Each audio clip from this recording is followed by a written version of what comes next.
Bismillahirrahmanirrahim. Assalamualaikum warahmatullahi wabarakatuh. Syukur alhamdulillah kita masih dipertemukan kembali di channel ini. Salawat dan salam selalu dan tetap tercurahkan kepada junjungan kita Nabi besar Muhammad sallallahu alaihi wasallam. Allahumma sholli ala sayyidina Muhammad wa ala ali sayyidina Muhammad. Harapan dan doa saya semoga sahabatku semuanya selalu diberikan kesehatan, dilapangkan rezekinya, diampuni dosa-dosanya, dipanjangkan umurnya, dan semoga kita tidak mati kecuali mati dengan beriman dalam Islam.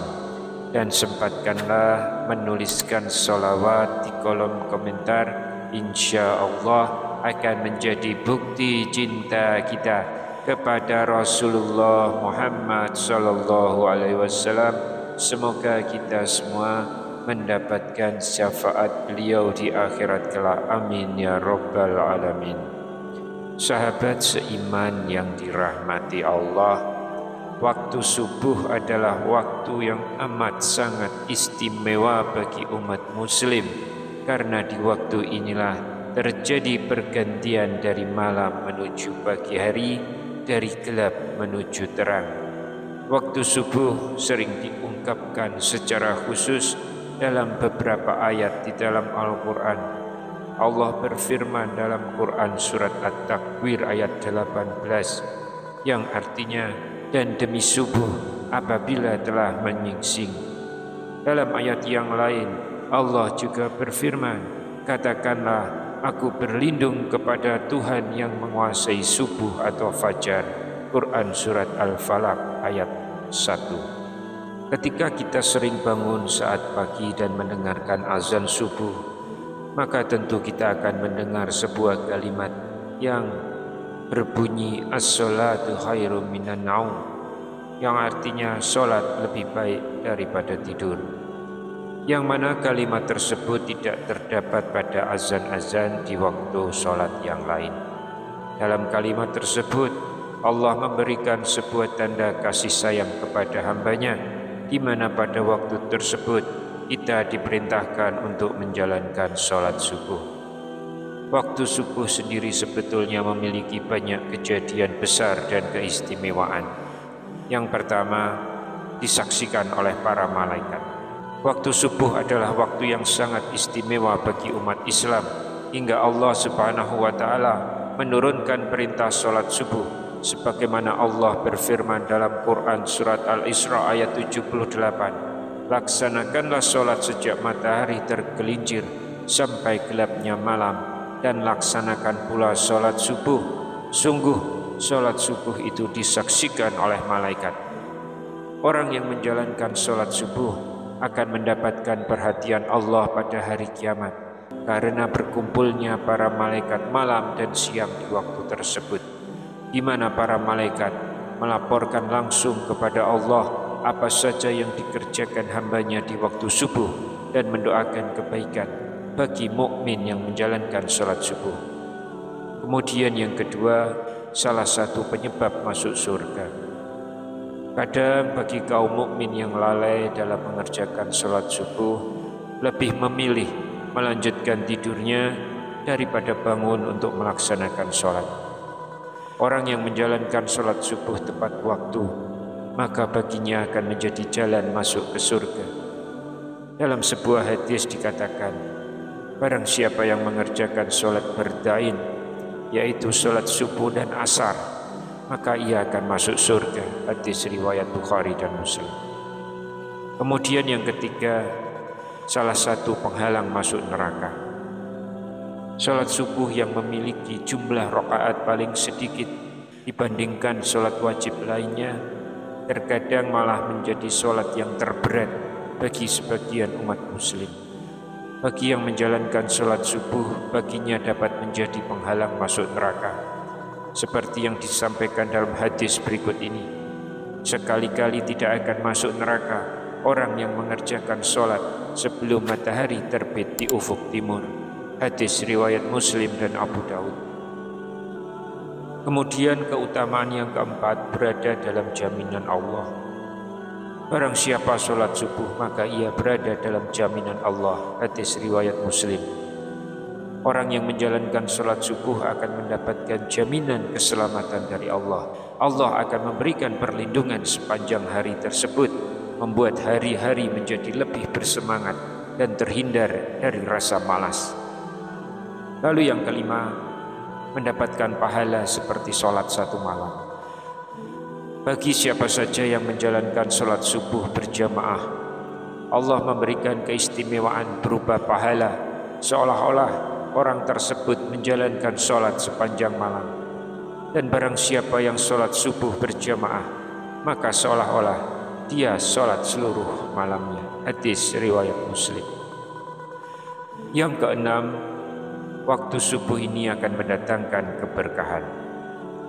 Ini adalah salah satu keutamaan sholat subuh, di mana dapat mendatangkan keberkahan bagi yang menjalankannya. Pasalnya sholat subuh merupakan salah satu aktivitas pagi hari yang Rasulullah doakan secara khusus. Ya Allah, berkahilah umatku pada waktu paginya. Hadis riwayat Abu Daud, Tirmizi dan Ibnu Majah. Untuk itu sebaiknya umat Islam tidak menyia-nyiakan waktu sholat subuh. Lalu yang ketujuh, akan mendapatkan cahaya sempurna pada hari kiamat. Tidak hanya itu saja, masih banyak keutamaan sholat subuh yang lain, di antaranya bahwa kita akan mendapatkan cahaya yang sempurna pada hari kiamat. Hal ini karena umat Islam telah melewati gelapnya berjalan di waktu subuh ketika menuju masjid untuk sholat subuh berjamaah. Dalam hadis menyebutkan bahwa dari Buraidah al-Aslami radhiyallahu anhu, Rasulullah bersabda, sampaikanlah berita gembira kepada orang-orang yang berjalan pada saat gelap menuju masjid dengan cahaya yang sempurna pada hari kiamat. Hadis riwayat Abu Daud dan Tirmizi. Yang kedelapan, terhindar dari sifat munafik. Dalam sebuah hadis telah dijelaskan bahwa tidak ada sholat yang lebih berat dilaksanakan bagi orang munafik daripada sholat subuh dan isya. Seandainya mereka tahu keutamaan yang terdapat di dalamnya, niscaya mereka akan melakukannya, kendati dengan merangkak. Sungguh, aku telah hendak memerintahkan kepada petugas azan untuk iqamat sholat, kemudian aku mengambil bara api dan membakar rumah orang yang tidak keluar melaksanakan sholat di masjid. Hadis riwayat Bukhari Muslim dari Abu Hurairah. Hadis ini juga merupakan sebuah peringatan atau teguran untuk para muslim agar senantiasa menjaga sholat mereka, terutama sholat subuh yang seringkali terlewatkan karena tidur. Lalu yang kesembilan, akan berpeluang meraih pahala haji atau umrah jika berzikir hingga terbitnya matahari. Jika seorang umat muslim menjalankan ibadah sholat subuh secara berjamaah, kemudian mereka berzikir usai sholat hingga terbitnya matahari, maka akan mendapatkan pahala haji atau umrah. Dari Anas ibnu Malik radhiyallahu anhu, Rasulullah sallallahu alaihi wasallam bersabda, barang siapa yang sholat subuh berjamaah, kemudian dia duduk berzikir kepada Allah hingga matahari terbit, lantas sholat 2 rakaat, maka baginya seperti pahala haji dan umrah yang sempurna. Hadis riwayat Tirmizi. Lalu yang ke-10, memiliki kesempatan untuk melaksanakan sholat sunnah subuh. Para jemaah sholat subuh juga akan memiliki kesempatan untuk melaksanakan sholat sunnah subuh, ibadah yang mendatangkan banyak kebaikan, bahkan lebih baik dari dunia dan seisinya. Mengenai hal ini telah diterangkan dalam sebuah hadis, 2 rakaat sholat sunnah subuh lebih baik daripada dunia dan segala isinya. Hadis riwayat Muslim dari Ummul Mukminin Aisyah radhiyallahu anha. Kemudian yang ke-11, kemenangan dengan melihat Allah subhanahu wa ta'ala saat hari kiamat kelak. Dengan sholat subuh maka akan mendapatkan kemenangan dengan melihat Allah ketika nanti hari kiamat. Tentunya hal ini adalah ganjaran atau pahala terbesar yang Allah karuniakan kepada hambanya. Dari Jarir bin Abdullah Al-Bajali radhiyallahu anhu berkata, kami pernah duduk bersama Rasulullah sallallahu alaihi wasallam. Kemudian beliau melihat bulan di malam purnama itu. Rasulullah bersabda, ketahuilah bahwa sesungguhnya kalian akan melihat kepada Rabb kalian sebagaimana kalian melihat kepada bulan ini. Kalian tidak terhalangi melihatnya. Bila kalian mampu untuk tidak meninggalkan sholat sebelum terbitnya matahari dan sebelum terbenamnya, maka lakukanlah. Hadis riwayat Bukhari Muslim. Sahabat seiman yang dirahmati Allah, demikianlah beberapa keutamaan dan keistimewaan waktu subuh dengan sholat subuhnya yang sangat luar biasa. Mari kita semua memelihara ibadah sholat wajib kita agar kita semua terhindar dari dosa-dosa. Wallahu a'lam bishawab. Demikian yang bisa saya sampaikan di kesempatan kali ini. Semoga dapat memberi manfaat untuk kita semua. Amin ya rabbal alamin. Wassalamualaikum warahmatullahi wabarakatuh.